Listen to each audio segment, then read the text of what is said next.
Praise Lord परमेश्वर महानाम धन्यवाद हो परमेश्वर केते अनुग्रह कले आज आपण मन निकट में आ गोटे शिक्षा ने आसवा सुजोग देले से ईश्वर को धन्यवाद देवा सहित मु समस्त मोर प्रेज लॉर्ड जन प्रेज लॉर्ड मु देखुची जे केतेक ज्ञानी मानक केतेक ज्ञानी मानक जो मान कि तांके भी आशा करथिले कोन परपीठारे आमे पूर्णिमा पालन करिवु अर्थात यूट्यूब दुईटा गोटे वीडियो मान अपलोड कर देकी आमे राताराति धनी हेबु किंतु तांकर वीडियो नुहे कहार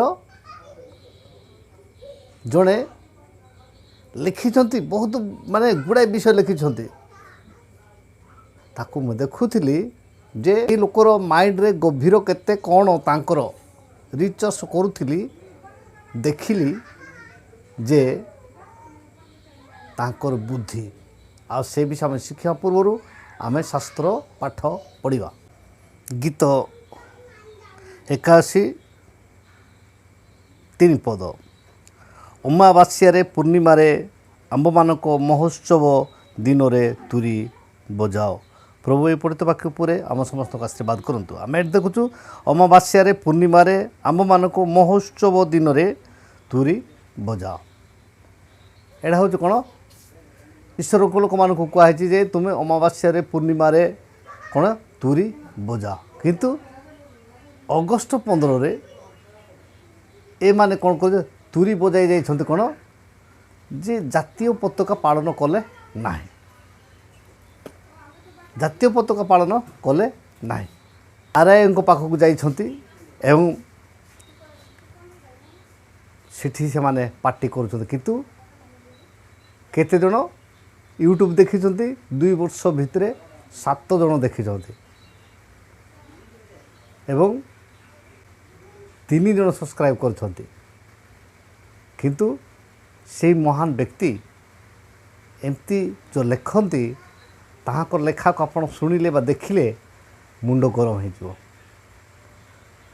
किंतु से मान को धारणा कौन जे माने जो जातीय पताका गोटे साधारण बोलिके जातीय पताका गोटे उत्तोलन करिया साधारण जिनिस बोलिके अंचल जो आरआई अच्छा से जातीय पताका उत्तोलन कले ना बोलिकी से माने ताकू से अपमान कले बोली ताहाकू कहवाक जाइछन किंतु से माने से अंचल अच्छा एवं जातीय पताका उत्तोलन करिया पूर्वरु साक्षात करिकी ताहाको सहित आलोचना करियार थिला मु जाने आम कोटगड़ ब्लॉक रे जेतले आम जातीय पताका उत्तोलन करूँ ताहले आमर जेते ब्लॉक रे अछंती समस्ते गाँ लोक एवं भिन्न भिन्न राजनीतिक लोक समस्त मिसिक आम आलोचना बैठक करिथाउ बैठक कला परे आ कि प्रकार भाव कले आओ हेबो तार निर्णय करिकी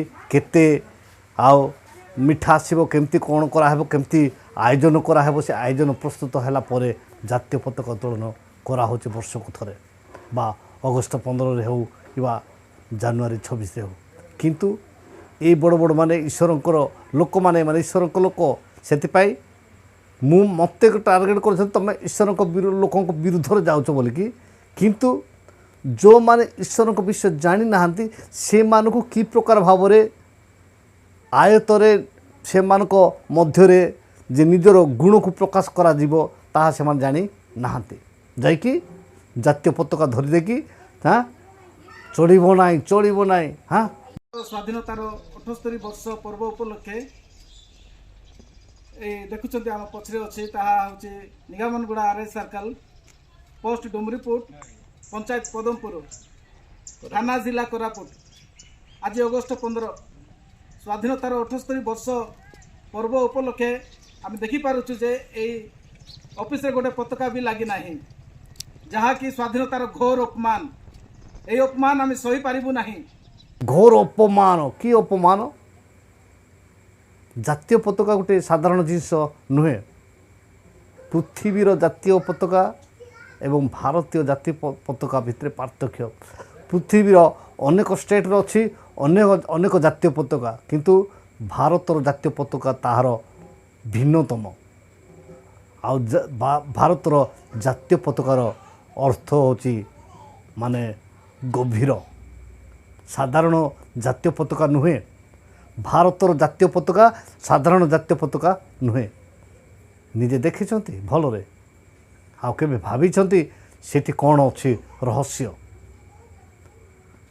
ମୁଁ ଚିନ୍ତା କରେ 3ଟି ରଙ୍ଗ ଅଛି। ଏହି 3ଟି ରଙ୍ଗକୁ ମୁଁ ଚିନ୍ତା କରେ ଯେ ମାନେ ଏ ପତାକା ଉତ୍ତୋଳନ କରିବା ପାଇଁ ପ୍ରତ୍ୟେକ ଷ୍ଟେଟ୍ର 2ଟି ସିମ୍ବଲ୍ କିମ୍ବା ଗୋଟିଏ ସିମ୍ବଲ୍ରେ ପତାକା ପ୍ରସ୍ତୁତ ହେଇଛି। କିନ୍ତୁ ଆମର ଭାରତୀୟ ଜାତୀୟ ପତାକାର ଅର୍ଥପୂର୍ଣ୍ଣ ଜାତୀୟ ପତାକା ପ୍ରଥମେ ହେଉଛି କ'ଣ? ରଙ୍ଗ। ଏହାର ଅର୍ଥ ହେଉଛି କ'ଣ? ତ୍ୟାଗ। ଦ୍ୱିତୀୟରେ ହେଉଛି କ'ଣ? ପବିତ୍ର। ଆଉ ଏଇ ଚକ୍ର, ଆମର ହୃଦୟ ରୂପ ଚକ୍ର ପରିଷ୍କାର ଥିବା ଦରକାର।